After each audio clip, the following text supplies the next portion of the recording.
विपिनेंसी channel पर आपका स्वागत है। क्या आपने कभी सोचा है कि कुछ बहुत ही बुद्धिमान लोग जीवन में बुरी तरह विफल क्यों हो जाते हैं, जबकि औसत दर्जे के लोग अपना साम्राज्य और खुशहाल घर बना लेते हैं? इसका जवाब कोई किस्मत या भाग्य नहीं है। यह पूरी तरह से मैनेजमेंट, मानसिकता और उन लड़ाइयों का परिणाम है जो हम हर एक दिन लड़ते हैं। आज हम विपिन कुमार वर्मा द्वारा लिखी गई किताब face finish and first light of life, face finish a first light of life के जीवन बदलने वाले पाठों पर गहराई से चर्चा करेंगे। यह आधुनिक दुनिया के लिए एक सर्वाइवल गाइड है। यह किताब मानती है कि जीवन मूल रूप से एक युद्ध है और अंतिम परिणाम, जीतना या हारना, एकमात्र ऐसी चीज है जिसकी बाहरी दुनिया वास्तव में परवाह करती है। आइए जीवन के आंतरिक संघर्षों, रिश्तों की गतिशीलता और अंतिम सफलता की रणनीतियों को समझें। किताब एक बहुत ही गहरे सच के साथ शुरू होती है। इंसान का सबसे बड़ा और असली संघर्ष उसके अपने दिमाग के अंदर होता है। यह आपके अपने डर और संदेह के सॉफ्टवेयर के खिलाफ एक लड़ाई है। आपके पास मौजूद सबसे खतरनाक हथियारों में से एक आपका अहंकार और एटीट्यूड है। किताब हमें बताती है कि अपने प्रियजनों के साथ अहंकार और एटीट्यूड का अंधाधुंध इस्तेमाल करने से बचना चाहिए। सारा नाम की एक शानदार आर्किटेक्ट की कहानी पर विचार करें। काम पर वह अक्सर बहस जीतने के लिए अपने प्रोफेशनल ईगो का इस्तेमाल करती थी, जो कॉर्पोरेट दुनिया में जीवित रहने के लिए जरूरी था। लेकिन वह उसी एटीट्यूड को अपने घर ले आई, जिससे उसका पति हमेशा अपमानित महसूस करता था। एक शाम, एक तीखी बहस के बाद, उसे एहसास हुआ कि उसका घर पूरी तरह से शांत हो गया है। उसने सीखा कि काम पर इस्तेमाल की जाने वाली ढाल घर पर एक हथियार बन जाती है यदि आप इसे दरवाजे पर छोड़ना भूल जाते हैं। जब बात संचार की हो, तो आपको यह जानना होगा कि व्यापार के लिए अपने दिमाग का उपयोग कब करना है और अपने परिवार के लिए अपने दिल का उपयोग कब करना है। इस आंतरिक लड़ाई को जीतने के लिए आपको एक शांत दिमाग विकसित करना होगा। एक प्रमुख सर्जन, डॉ.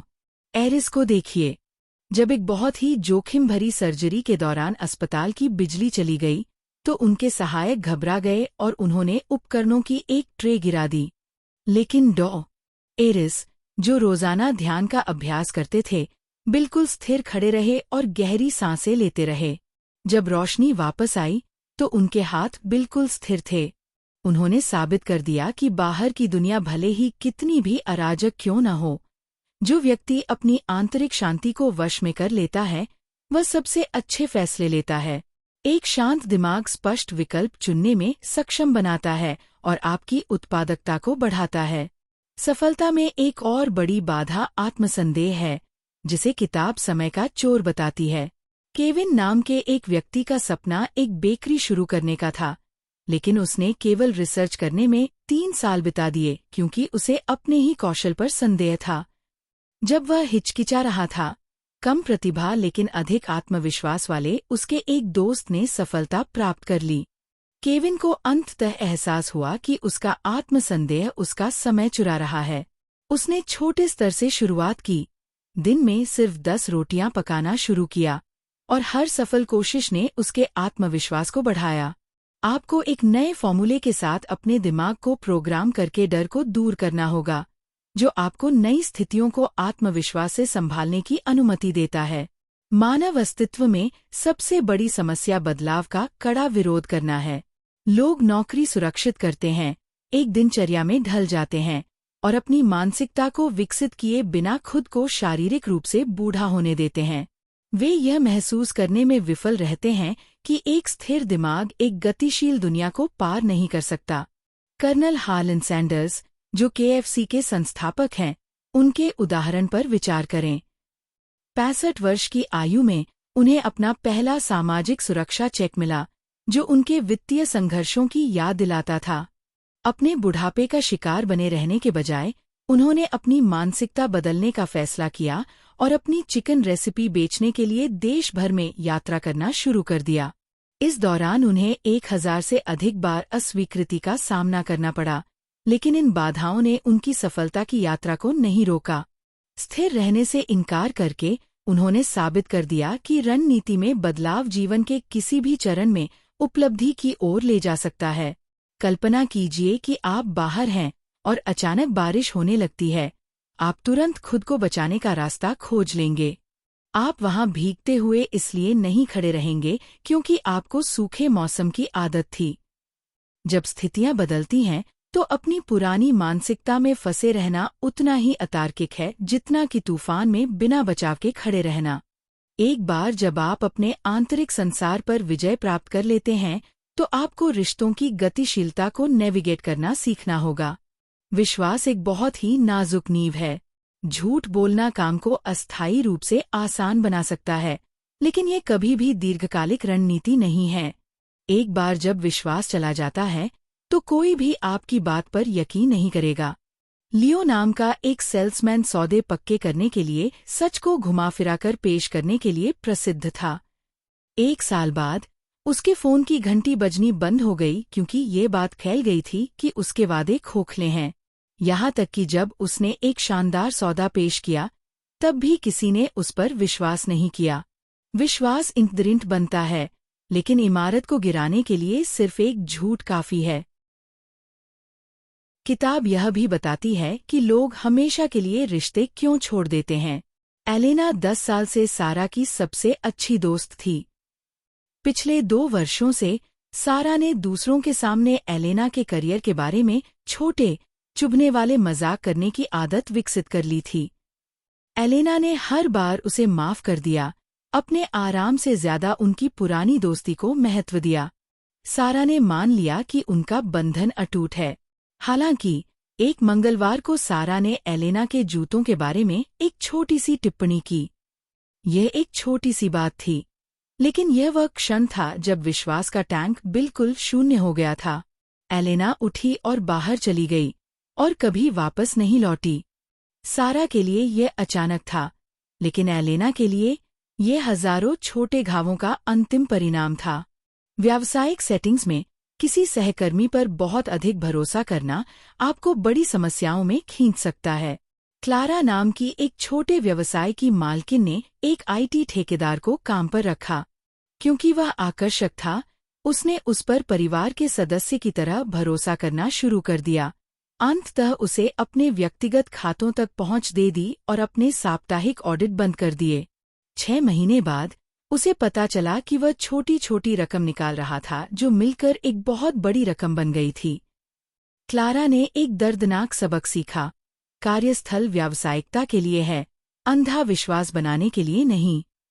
शुरुआत से ही व्यावसायिक समझौतों को बहुत स्पष्ट रखें। व्यक्तिगत संबंधों से आगे बढ़ते हुए आपको समाज में जीवित रहना होगा। किताब एक कड़ी चेतावनी देती है, आपका दायरा आपका भविष्य तय करेगा। आप अनिवार्य रूप से उन लोगों का औसत बन जाते हैं जिनके साथ आप सबसे अधिक समय बिताते हैं।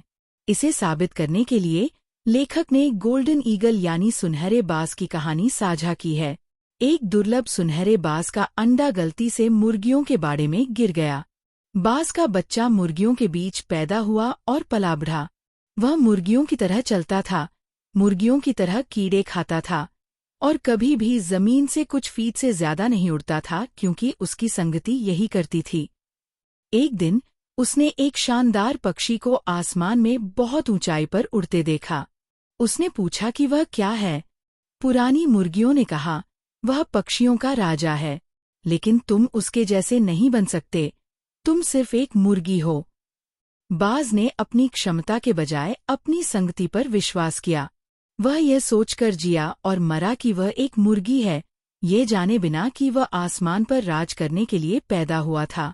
उसने अपने पंख नहीं खोए थे, अपनी संगति के कारण उसने अपनी मानसिकता खो दी थी। आपको नकारात्मक आभा और फ्लाइंग बॉम्ब से बेरहमी से बचना चाहिए। फ्लाइंग बॉम्ब्स लापरवाह, नकारात्मक लोग होते हैं जिनके पास खोने के लिए बिल्कुल कुछ नहीं होता है। रिचर्ड नाम का एक अमीर आर्किटेक्ट एक अवार्ड सेरेमनी के लिए अपनी लग्जरी कार चला रहा था। ट्रैफिक लाइट पर एक जंग लगे। खटारा ट्रक वाले ने उसे कट मारा और गाली दी। अपमानित महसूस करते हुए रिचर्ड ने वापस चिल्लाने के लिए अपनी खिड़की नीचे कर ली। उस ट्रक वाले ने जिसके पास न नौकरी थी, न पैसा और न ही खोने के लिए कुछ था, अपना वाहन रोका और रिचर्ड की विंडशील्ड पर एक भारी पत्थर फेंक दिया, जिससे वह टूट गया। रिचर्ड की आंखों में कांच चला गया। उसने अपना अवार्ड लेने के बजाय रात इमरजेंसी रूम में बिताई। रिचर्ड ने अपनी दृष्टि और अपने गौरव का क्षण खो दिया, जबकि दूसरे आदमी ने कुछ नहीं खोया क्योंकि उसके पास कुछ था ही नहीं। रिचर्ड एक फ्लाइंग बॉम्ब से टकरा गया और उसे इसकी कीमत चुकानी पड़ी। यह भी समझें कि आपका माहौल आपकी वैल्यू तय करता है। एक विश्व स्तरीय मास्टर वायलिन वादक ने एक बार पुराने जीन्स और बेसबॉल कैप पहनकर एक व्यस्त सबवे स्टेशन में अपना $1 मिलियन का वायलिन बजाया। हजारों लोग उसे नजरअंदाज करते हुए वहां से गुजरे। दुनिया का सबसे खूबसूरत संगीत बजाने के 1 घंटे बाद उसने केवल $30 कमाए। प्रतिभा वही थी, वाद्य यंत्र वही था, लेकिन गलत माहौल ने उसके मूल्य को गिरा दिया। संदर्भ धारणा निर्धारित करता है। यदि आप गलत तरह के लोगों से घिरे हैं, तो कोई भी आपके अच्छे नैतिक मूल्यों की सराहना नहीं करेगा। हम इस आधुनिक दुनिया को कैसे नेविगेट करते हैं, इसके साथ हमें क्रिया और समय के तंत्र को पूरी तरह से समझना चाहिए। स्वास्थ्य और समय ही ऐसी 2 चीजें हैं जो एक बार खो जाने पर कभी वापस नहीं आती हैं। एक अरबती अस्पताल के बिस्तर पर बैठा था, जिसने 20 साल के युवा के फेफड़ों के लिए अपनी आधी संपत्ति की पेशकश की। उसने अपने स्वास्थ्य को नजरअंदाज करके समय खरीदने में 40 साल बिताए थे। अब उसके पास दुनिया का सारा पैसा था, लेकिन खिड़की तक चलने के लिए पर्याप्त सांस नहीं थी। पैसा एक नवीकरणीय संसाधन है, लेकिन आपकी घड़ी के मिनट एक तरफा यात्रा पर हैं। किसी भी इंसान को होने वाला सबसे महत्वपूर्ण नुकसान जीवन का ही नुकसान है। अपने शरीर का ख्याल रखें और हमेशा सावधानी बरतें।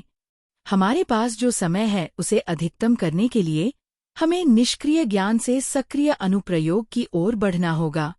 अधिकांश लोग ज्ञान से भरे हुए हैं, लेकिन बहुत कम लोग इसे लागू करते हैं। थॉमस फिटनेस का एक चलता फिरता विश्वकोश था, फिर भी उसका वजन बहुत ज्यादा था। उसका पड़ोसी, जो विज्ञान के बारे में बहुत कम जानता था, लेकिन हर सुबह 3 मील पैदल चलता था, वह एकदम फिट था। थॉमस के पास ज्ञान था, लेकिन उसके पड़ोसी के पास अनुप्रयोग था। किताब कहती है, एक नक्शा तब तक बेकार है जब तक आप कभी कदम नहीं बढ़ाते।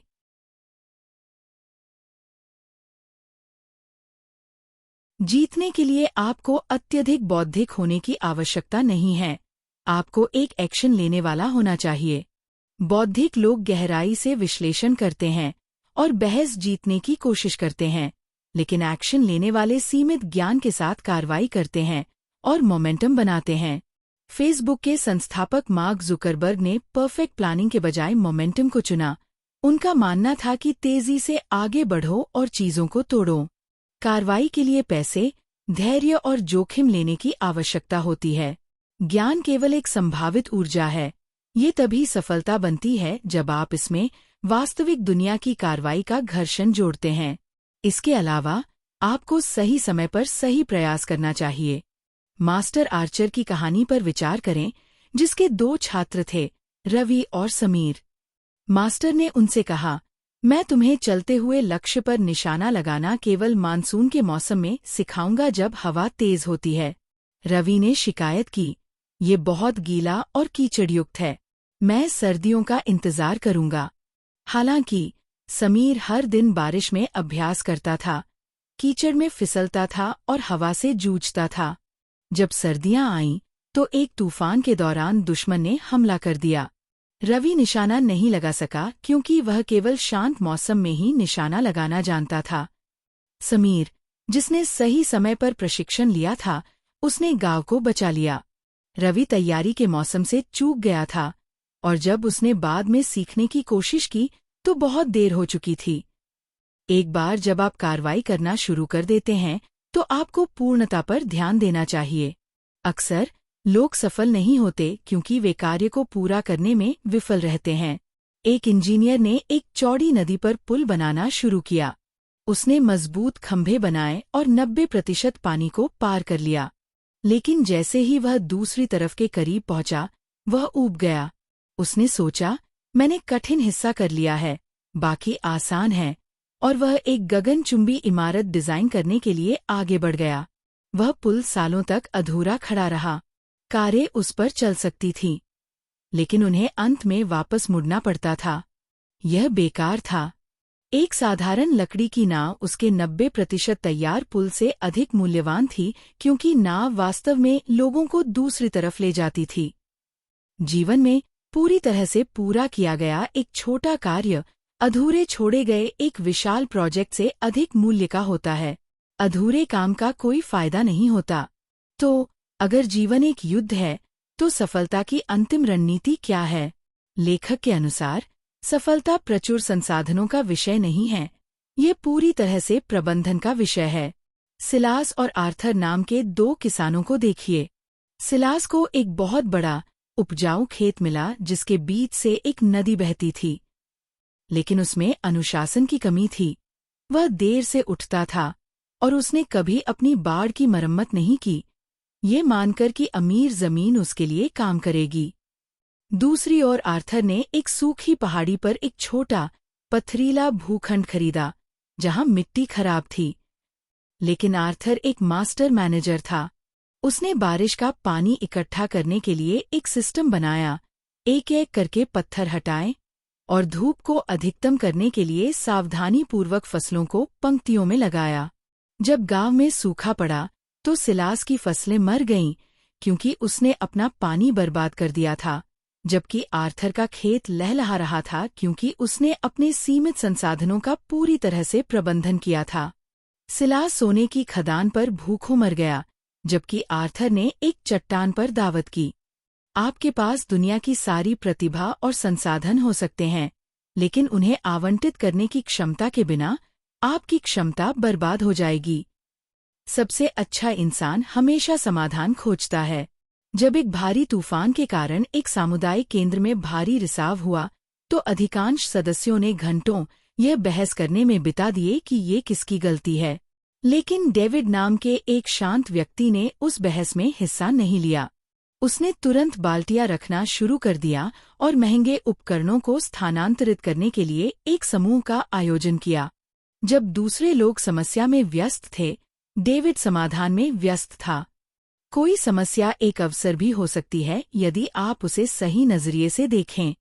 अंत में किताब परिभाषित करती है कि विजेता और सच्चा योद्धा होने का क्या मतलब है।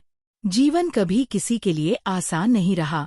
सच्चा योद्धा एक बहादुर व्यक्ति है जो कभी हार नहीं मानता और अपनी आखिरी सांस तक लड़ता है।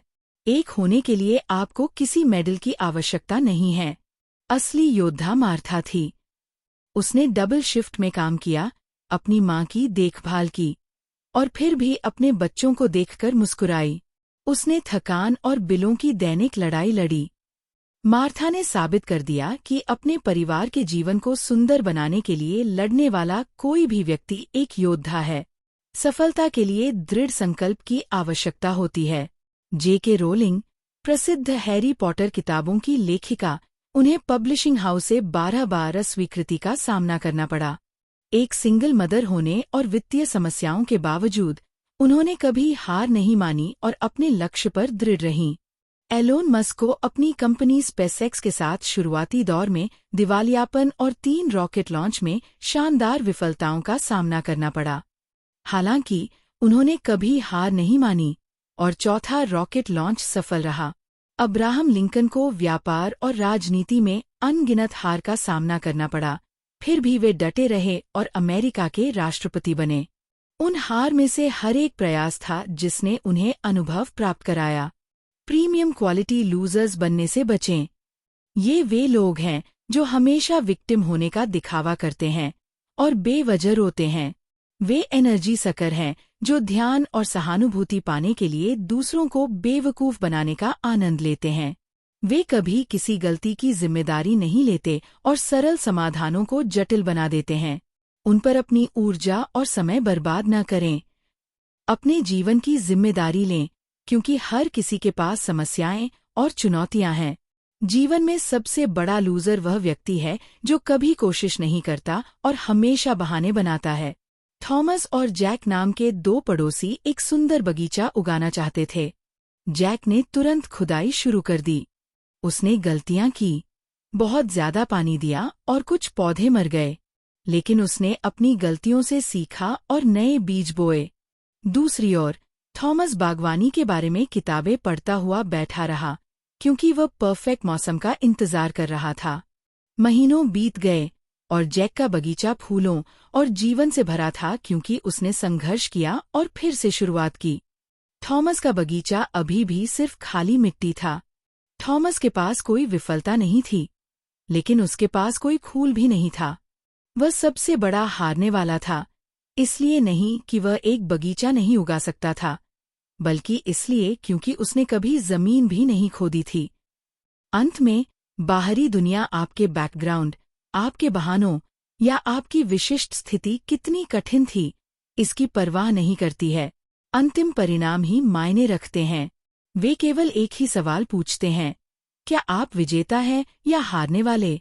जीवन लगातार आपकी परीक्षा लेगा, लेकिन यदि आप अपनी मानसिकता की रक्षा करते हैं, अपने समय का प्रबंधन करते हैं, दृढ़ संकल्प के साथ कार्य करते हैं और जो शुरू करते हैं उसे पूरा करते हैं, तो आप जीवन का युद्ध जीत लेंगे।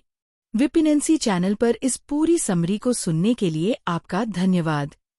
अगर आपको इन पाठों से वैल्यू मिली है, तो विपिन कुमार वर्मा की पूरी किताब face finish and first light of life को जरूर पढ़ें। लड़ते रहें, सीखते रहें और हम आपसे अगले वीडियो में मिलेंगे।